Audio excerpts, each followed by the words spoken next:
Welcome to At Home with the WCCF. That's the Washington County Community Foundation.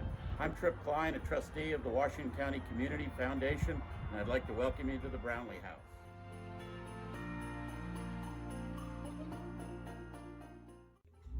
Welcome to At Home with the WCCF. This is our holiday tour. We wish you could be here in person, but we're glad you're joining us on Facebook.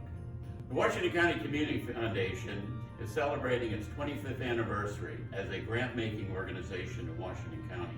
We give grants to nonprofits and charities throughout the county, and we're excited that the Brownlee House is the permanent home now for the foundation.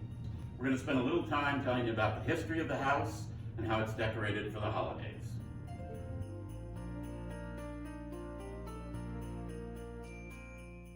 Welcome to the Brownlee House kitchen.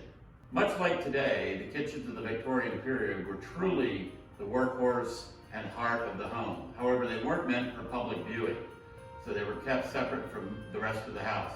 Typically during that period, they'd even be either well in the basement or in an outside building. But today's Brownlee House is reminiscent of what you might have seen back in the 19th century. Many of you have heard about the Yuletide tradition.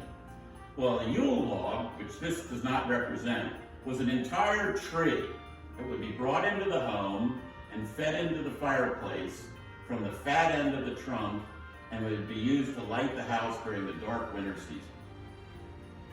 Well, during the Victorian period, the homes had coal-fired or wood-fired fireplaces and beautiful stoves like this to keep the roofs warm.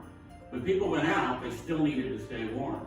And this unusual contraption, with all of its tin and holes and pointed out, is a foot warmer. What you would do during the winter on sleigh rides and carriage rides is they would fill this with hot coals from the stove, close it up, put it on the floor of the carriage, and put their feet on top of it to stay warm. Once again, we want to thank you for coming along with our At Home at the WCCF. We hope in 2021 you'll think about giving closer to home and giving right here in Washington County.